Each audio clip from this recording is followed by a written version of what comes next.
Le sujet d'aujourd'hui, c'est un véritable problème dans la communauté musulmane, c'est un véritable fléau qui va provoquer beaucoup de divorces, des tensions, des problèmes dans les familles, il y a des enfants qui pleurent, des familles qui sont décomposées, etc. Tout ça, à un moment donné, il faut arrêter cette folie, il faut commencer à se corriger et à se réformer, et le Coran est là pour ça, Inch'Allah. Ce problème, ce fléau, c'est la colère. Il y a beaucoup de personnes qui sont très négligentes par rapport à ça et qui considèrent que chez nous, on est comme ça. À un moment donné, il faut arrêter de dire on est comme ça, etc.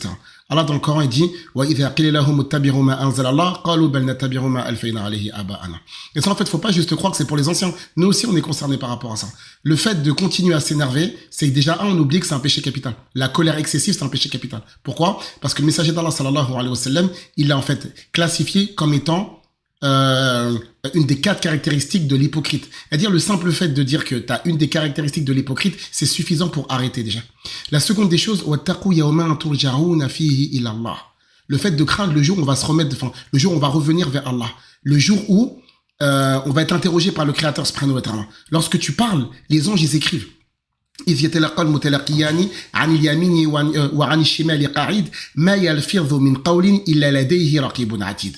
Lorsque tu parles et tout, t'as même des savants qui te disent que le bruit que tu fais lorsque t'es malade, tu vois, la douleur, t'as certains parmi les savants qui considèrent que c'est écrit. Alors imagine lorsque tu gémis de douleur, si c'est écrit, quand tu insultes, quand tu cries, quand tu hurles, quand tu agresses, quand tu oppresses. Ça aussi c'est noté. Inna alladhina fatanu al-mu'minin wal-mu'minat ثم لم يتوبوا فلهم عذاب جهنم ولهم عذاب الحريق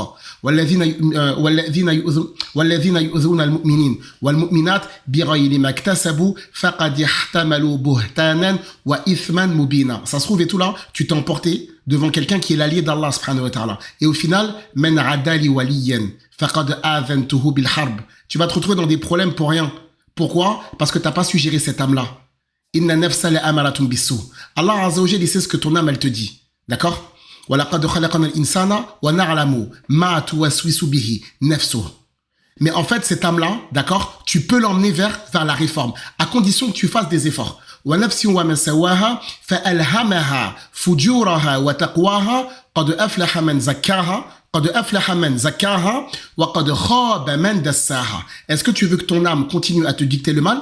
Ou est-ce que tu veux avoir une âme qui te fait des blâmes lorsque tu te comportes mal? Est-ce que tu n'as pas envie à un moment donné que ton âme soit apaisée? Ou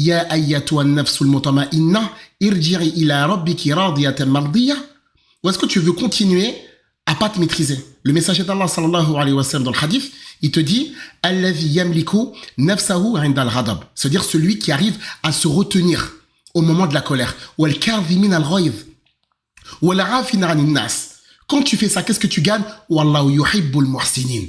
En te calmant, en te réformant, en te posant, en te maîtrisant, en te dominant, tu obtiens l'amour d'Allah subhanahu wa ta'ala. C'est quoi le mieux? Le respect des créatures ou l'amour du créateur? C'est quoi le mieux? Qu'est-ce que tu veux? Qu'est-ce que tu cherches? Illa betira awajhi rabbil a'la?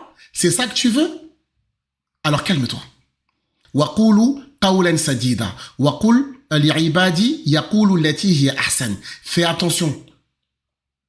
Parce qu'en fait, là, quand tu es en train de parler, les anges, ils sont en train d'écrire. Tu vas te retrouver le jour de la résurrection. Wa idha suhufu nushirat.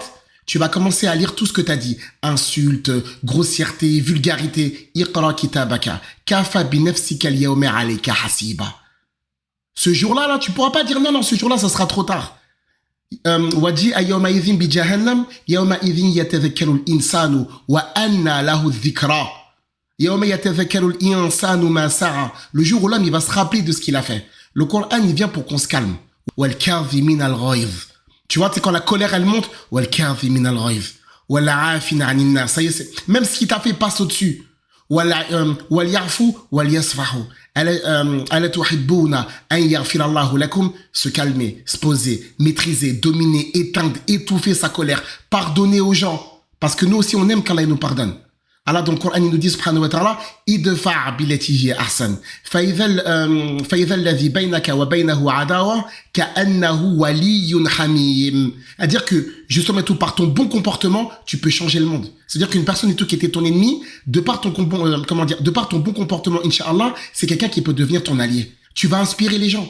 Et ça, c'est le comportement prophétique. لَقَدْ كَانَ لَكُمْ فِي رَسُولِ اللَّهِ أُسْوَةٌ حَسَنَةٌ لِمَنْ كَانَ يَرْجُو اللَّهَ وَالْيَوْمَ الْآخِرَ وَذَكَرَ اللَّهَ كَثِيرًا. Le messager d'Allah, alayhi salatu wassalam, il avait un bon comportement. Wa innaka la'ala khuluqin azim. C'est ça.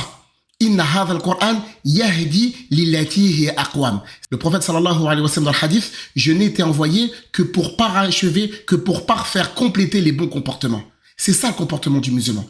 Alladhina yamshuna ala al-ardi hauna. Et que cette âme-là arrivait à la dominer, se calmer, pour obtenir l'agrément d'Allah Azza wa Jal, l'amour du divin, l'amour du créateur subhanahu. Il n'y a rien de plus que ça.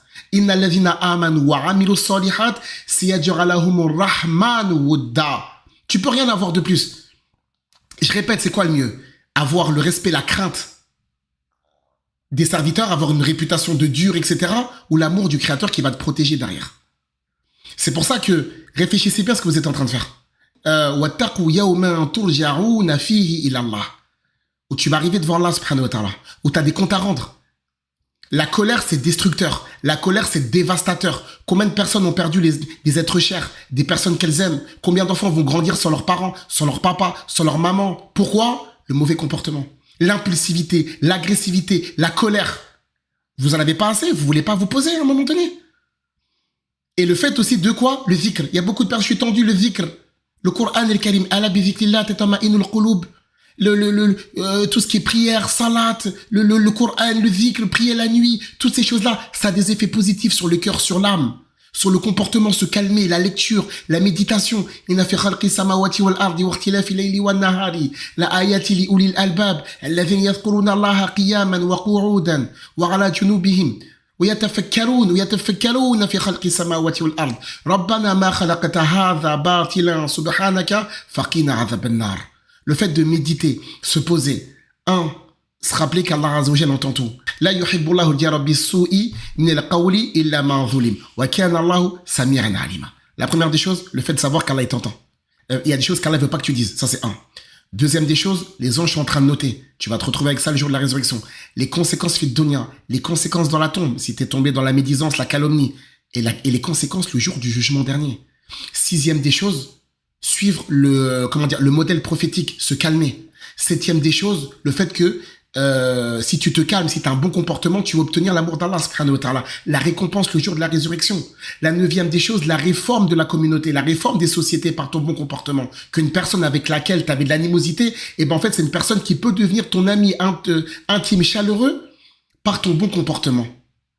Et le fait, la dixième des choses, que nous aussi on aime bien qu'Allah Azza wa Jalla il nous pardonne. Et ça fait 10, 11, c'est une injonction divine. C'est pour ça les frères, barakallahu fikum, Allah Azza wa Jalla, donc se dire, le fait de dire que le Coran c'est le meilleur des livres, c'est bien. Le suivre, c'est encore mieux. Fa barakallahu fikum, devenez mature, responsable. Réfléchissez, calmez-vous. Calmez-vous, posez-vous. Des fois ça peut arriver, on peut s'emporter. Mais l'objectif, c'est la réforme. L'objectif, c'est le changement. L'objectif, c'est la progression, c'est l'évolution. C'est la transformation. C'est la métamorphose. Faut changer. Toutes les personnes nerveuses, faut délaisser ça. Toutes les personnes agressives, faut délaisser ça. Les personnes vulgaires, on change le vocabulaire. Les personnes impulsives, on tend vers la sagesse. Les personnes qui crient, on tend vers le calme. Se poser, réformez-vous. Le Coran, il est là. Le fait d'en faire les éloges, c'est bien. Suivre ses ordres et ses injonctions, c'est bien aussi.